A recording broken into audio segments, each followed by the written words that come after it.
Hello, I'm Antony Johnston, and I'm an author, screenwriter, graphic novelist, video games writer, podcaster, and musician. No, I don't get out much. None of us are getting out at the moment much, really, are we? Thanks to this lockdown, hence why I'm talking to you from here rather than a festival or event, signing, whatever. It's a bit of a bummer, especially for those of us who have new books coming out, which I'll get to in a moment. So who am I? I'm best known as, for this movie, Atomic Blonde, starring Charlize Theron, which was adapted from a graphic novel I wrote called The Coldest City. And that was all very lovely.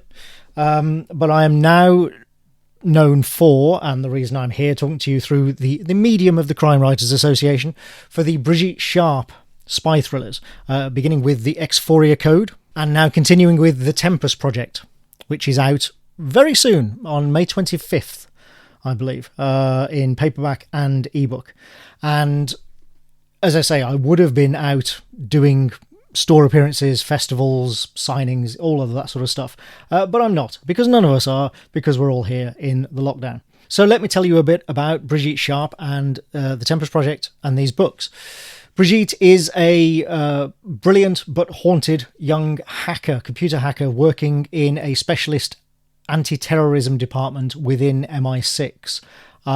In the X-Foria Code, the first book in the series, she goes undercover to uncover a mole in a top-secret government drone project, and then realises the threat is quite grave and winds up saving London from a terrorist attack using those drones.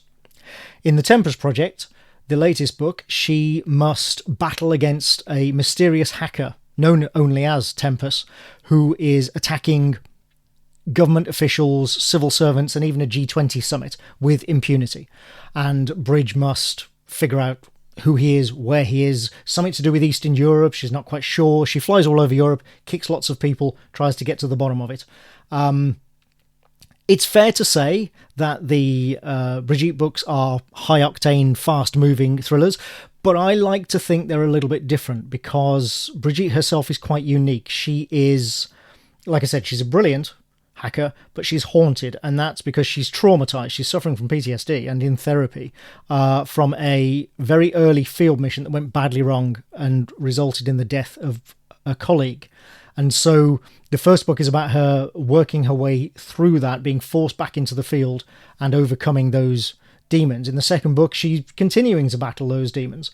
She also has a very volatile, shall we say, family life. Her sister and mother wind her up no end, and have the ability to keep winding her up no end. And that's a big part of that relationship, that dynamic is a big part of the book. And perhaps most unusually, Bridget is a hardcore goth. She's obsessed with 1980s goth music. And this is something that I have some knowledge of, you might say. I was there. And so this is a knowledge of this subculture and the perspective it brings one on life to the character. I think it makes a very fascinating character, certainly very interesting to write. So as I say, we're all stuck in. We're in lockdown. We're all stuck inside. It's no fun at all. It's not that unusual for myself and my partner. We both work at home, spend all day at home most of the time anyway. But obviously it is frustrating not being able to leave the house as often as we'd like. And frankly, we're more concerned about elderly relatives and neighbours, of whom we have a fair few. I, in fact, have some of my relatives are key workers, teachers and working in crucial industries and what have you. And so that's more on our mind than our own situation. We're fine, we can hunker down and ride this thing out for a good few months. But our thoughts do go out to everybody out there who is still at work, who can't just stay at home. So the last thing I want to do is recommend a book for you to read, apart from my own, of course. And that is a book you may have heard of, The Puppet Show by Mike Craven. You may have heard of this because it won the Gold Dagger last year at the CWA Dagger Awards 2019, and rightly so. It is an excellent book. It is compelling, and it's also fairly fast-paced, actually, despite being set in the rural Lake District. And yeah, just kind of features some great characters, which I think are always at the heart of any good series of fiction.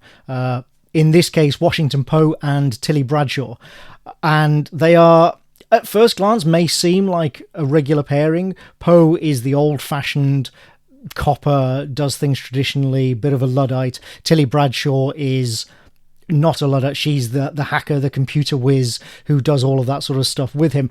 But their relationship is not traditional. It's quite unique, and Mike writes them in a way that the whole book has gravitas and a serious message and a serious core, but there are moments of wonderful levity and some really quite funny exchanges between the two characters. And yeah, I thoroughly recommend it. It was a very deserving winner.